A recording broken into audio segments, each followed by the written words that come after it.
ju tala kama ji ma kam ye tama an ban juda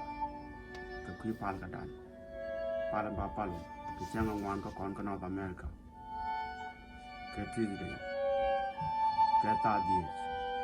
pal ba pal jen pal na pal ka SDA we mon ke you 10-day prayer.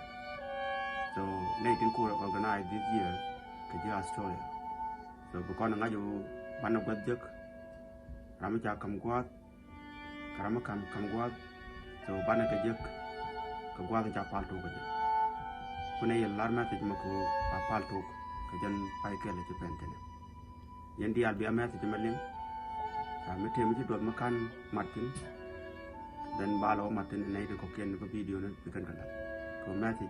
ngwane ko ne de ba mati ci ko bi yen ko lim ka bala ka line kon ba line kon te la kon pal ba gor bi yene indi do kon ci ba ciop tin yen man ko kan ban ko la te kel ka ne te lo dai long bu mene wo te yen kel ka ne ba gar kon mu tian ko bi ko ben so go ne wo bi yen ma te jama ling me kene ling ke kene no pal pin ka ling da go ling ay no mi ci je no bi ne yi ko bi ti na ji mi je ka bi nya boy bi ba bi je bi je bi la kon yi kon ko ka North America bi ga je ko ngay yen ke yen wangu ra ba la ye yen ku pal ka bana pal to ba ñoko loy bana pal to ka jang ngwan ka pay ke to yen dial ya banti lar ma dollar ke dam mo nga ci mo man nga kono ma te ma jag ne ke ene rana ling gol kon diaro dan bana ban pal jene de la ye bi atimal ka jang ka ron ci to ngole ke jang ka kel ka pay kel ka ron jidid 2022 so bi yen dial juling ban mati ban jakarar ka ne dial ba ñokol wani no goro bi ara chum bi ben yen dial di year ban jabu mat ke bi saba jene de la ye ko mala de yike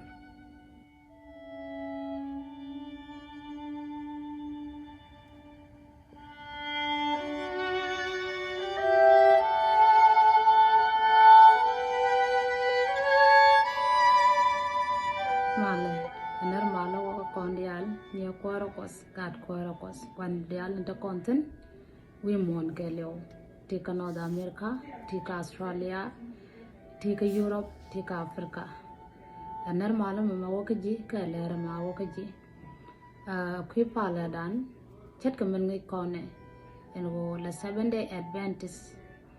la nyura ko koruna ka Bible ka 10-day prayers chana ma ko la alaka Australia kene North America line ko to kon gon te gol je kwar kos kene mere ala ka kare jam ko bana jaw dal le gon di alin gol ta konten simple dan 3 angels call to pray chud jang ne dan jok ko kwi pala chat ka men ngai kon cha lar kon akwarani Yesu katuk jangan dan Paul ngo pala kos ni chiang katalong ka Thessalonica nyam chi ko di ko la ba dan wal baroden cha kon chol ko kon di al ko bana bare pala na mo gwa da titsana mi chi lera mo ko ji goro diro wore jide kalan tika Africa you are welcome tika Europe you are welcome tika North America keleo tika Australia you are welcome goro no kon dial ko che jala no pala ni chianga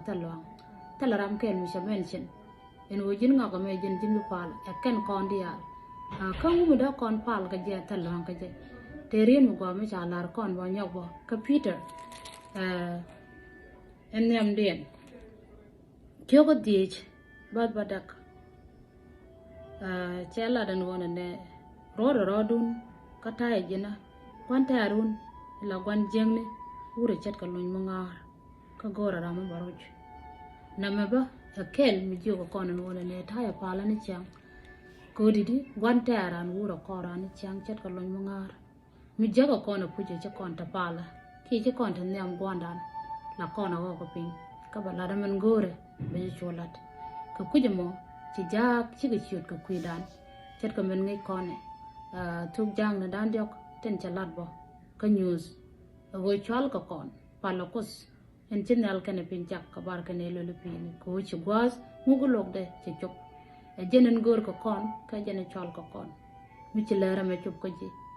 eni me da ji jaga jawo dong ci da chop kala nyo ko go loy du je ati ke tam cet ka men ja kwen kon gwan juda bi nga jak mi jin frienda mi ti ke telephone da mi ti ke messenger goro da kon jek kami ti ke messenger dung man chuane anya boy bes dire jak kia ponde kia gwan juda ponde kia messenger mi jin mede ana gwadan titin kia jak ne konde ta ka Australia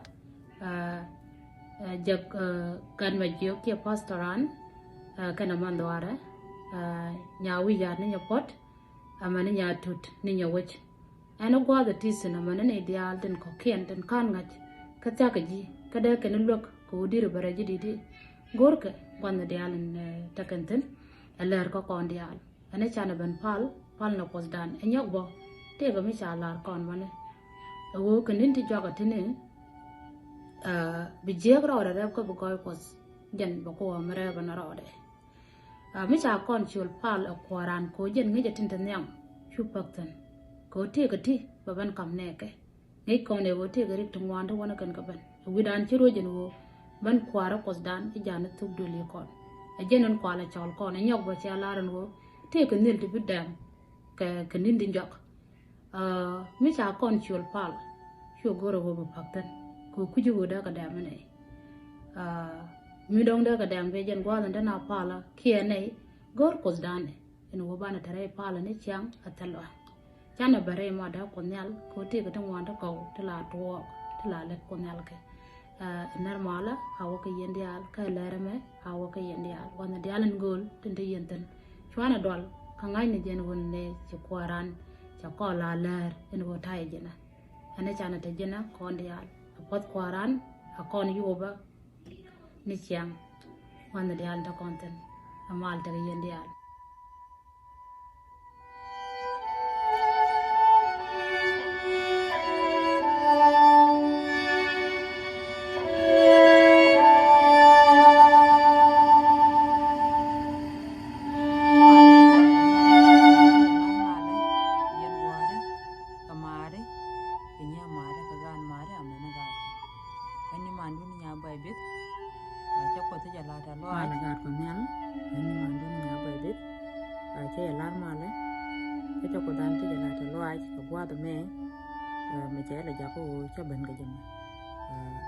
barwa jame ba jala balat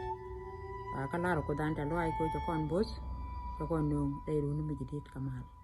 ne ko nyal ka kon po to kon dia yene de la buare kamare nya mare ka gan mare amena gad ko che lar male ka no ba me ke lar ma a wo ka ye eno gwa de ti no bi mon ke lo pe tong no ada mon dia en wo kon to kon ka pal mi la kon alet ko tukru na ke lo ko bokon ko kul bente ko bokon kam luang kana bom no bokor wona mo bokon ten gore bokon kalat bana ko chwalan ne ka luang de kana bom de kona jogu weniam mune ka pal poai ba ka le ru ba ko chwalat man let kona wale ku pal ke wo gor ko so bokon pal ni chiang gwani dial ko jen kula kiyo jen ku dore dial ku kala lep antame kine ye chol chala die ne tin ci roy ni won go ne ye kine ye welcome ko loy to boy boy ani biya re pal kana mo pal gwado bokon latin bana jalat kalañ jo Australia gwadon pal gan ma jokten palan bana jo to gurun ka ci ngwan ka pay kel ka konen te ko North America ke ta die ka ne den te ka Midwest kiro gwa ta tene ka United States ne den te ka Canada ka Alberta ba ta ngwan ka Ontario ba ta bakel biyan ta to ken biya ga chu gor mi to kon ke tiech ani bine te cha lariye biga chu yore ka te ka da mandan ne gwan juda kaman wayami amene gan tie le dan ndit ne kam ameni gan me ju ku mi kana lat ke ala lain dan lai dide bana je ko palan ko na lat kala nje Australia je tumen chala rawon ala ID de cha jo gori SDA Bible Studies SDA Bible Studies ejen wad bu kono re ten ka bongot ba je kiel katan bu kon palan bana je lat ke je gwire awa mulong rodu ade kon lat ti kata e je den el je te ke ja ala de kon man piu kan dei kan e juai ke de yen ala nin dang jok te nyam re pal kadan awa bu kon kanang ka tang min ni la bu kon wa mi ka tiang mi je ram pol point du to wal ta ma ti ki mu gu ji o be luang jen kwa de mo kan nin dang jok te nyam bana ka la de no ka tang min ni nin dang ba dak do kon ko ban yo ga ka jang wal ke lien bana ka chu nang la o gur ko ni ta an chane tok palan bu kon tu mo tam ko na dei ni juai kan dei jen ka piu amen mi je palan to de kon kula lim en wo bia yendia kine welcome wa the titino wa the palo ku titino e dum dan ma kon dia ko kon gar ko ne ala kere do ani chana ben ko loy kel ka char kel ka ngap kel ko no kel ka bu kon ti dial pan ga chu ben nyak ja kot wa la kan pal gwa kel ka nyak ka nyin kien dia ko loy kel wa la ga chware pe ka ne di cha ken ameno kon ba ko re pe ne di cha ken mo kon men ko loy kel kwana ti dial ten ti wo je ka ron ma kwana ka banjok kwana ben ko loy to bai boy to kai kai bu ju ben nu re loy ni kon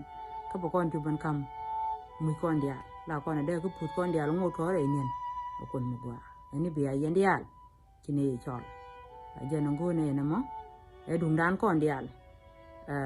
to ko ne ji se ben de dum dan ko ne dia ten pal ko dan bi mon ke lu ani bi ya je nen be ka ne na mo kun ya la kon poze ene mo guru lo ka jamo chol ne je ne de lar ko jo di ko ne di ina